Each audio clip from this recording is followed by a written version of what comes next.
मत देना तीसरी रो पे। तो क्या हुआ कि जैसे ओशो उतरे तो ये सूर्यकांत गौड़ ने ओशो पर अटैक किया, फिजिकल अटैक किया।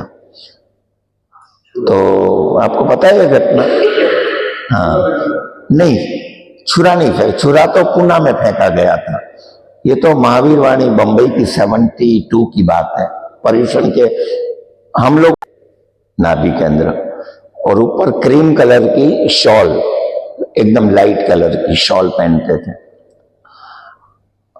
तो क्या होते थे, जब उतरते थे तो दोनों और लोग खड़े रहते थे, तो ओशो ऐसे मुस्कुराते थे इस तरह से।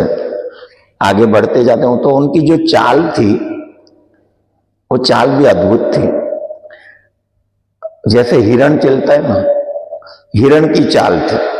वो चालते ऐसे थे कि जैसे पृथ्वी पर उनका वजन नहीं आता। एक आदमी होता है अहंकारी, चलता ठक ठक ठक, अब जूतों की आवाज पृथ्वी पर होती है, ऐसे चलता है ऐसे। कई लोगों को देखा होगा आपने, वो चाल में दिखाई देता है अहंकार उसका। कॉलर ऊपर करके ऐसे आदमी चलते हैं। साधु चलेगा तो ऐसे चलेगा, हिरण की चाल। पृथ्वी को पता ही नहीं चलेगा मेरे ऊपर कोई चल रहा है, इतना जैसे हवा में उड़ रहे थे। वो चल नहीं रहे थे, हवा में उड़ रहे थे।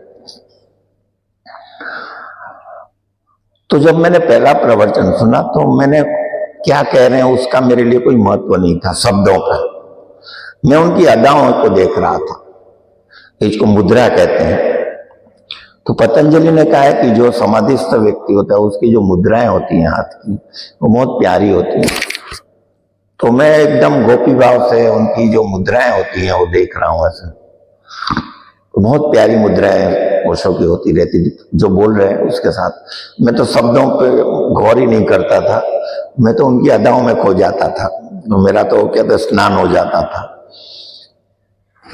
फिर एक घटना जो आपको जाननी जरूरी है कि महावीर वाणी के प्रवचन हो रहे थे ऑडिटोरियम में, 72 की पर्यूषण की घटना है।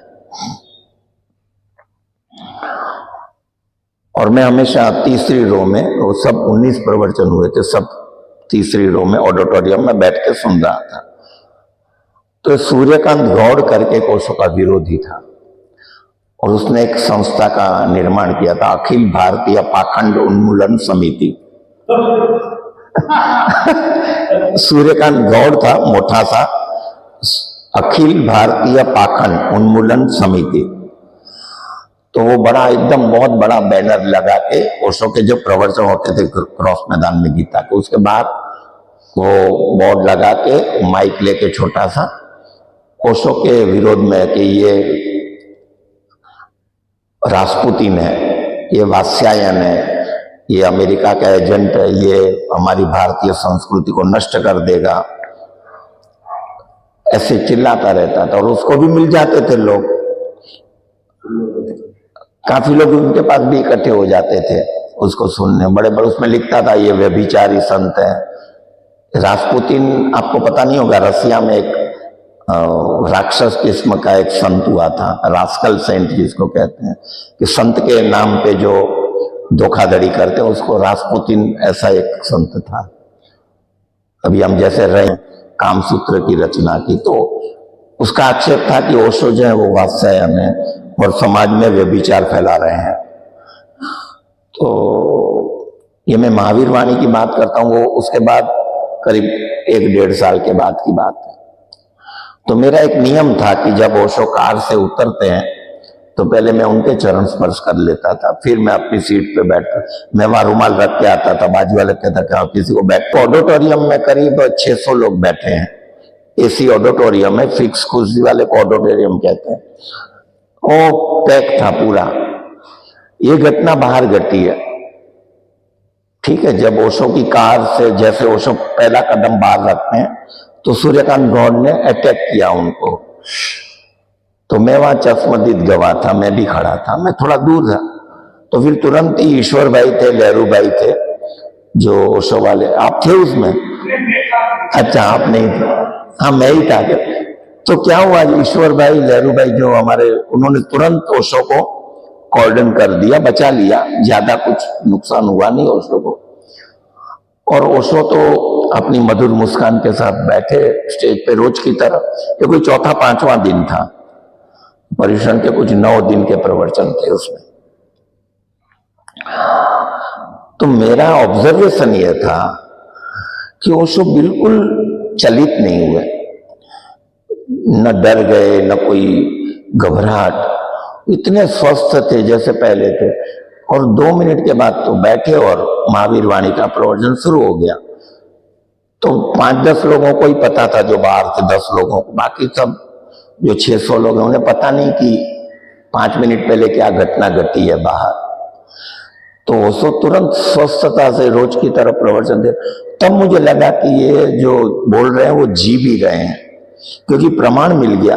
अगर मेरे ऊपर कोई अभी अटैक कर दे और तुरंत मैं 5 मिनट के बाद इतनी ही स्वस्थता से बात रखूं अपनी, ये पॉसिबल नहीं है। कोई अपने पर जानलेवा हमला करता है उसके बाद। तो ये मेरा प्रत्यक्ष प्रमाण मिल गया कि ये जो बोल रहे हैं वो अपने जीवन में भी वो शांति और मौन और आनंद उनको घटा, स्थित प्रज्ञ का लक्षण बहुत क्लियर दिखाई दिया वो।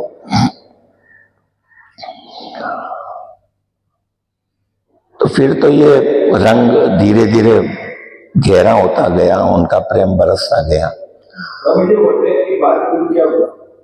नहीं, बात इतनी हुई, उसको तो फिर पुलिस को सौंप दिया गया, सूर्यकांत। फिर आगे तो पता नहीं क्या हुआ, तुरंत पुलिस आई उसको ले गई। तो ये सब नजारे, आपको ये भी पता नहीं होगा कई मित्रों को कि एक बार एक चकली आके ओशो के चरणों के बाद, एक पक्षी आके ओशो प्रवचन दे रहे हैं पुणे में और पैरों पे आके मर जाती है तुरंत।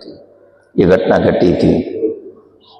तो फिर ओशो ने कहा कि अभी इसकी बहुत अच्छी गति हुई। रमन महर्षि की गाय के साथ अटैचमेंट था, उसकी तो वीडियो अभी आ रही है।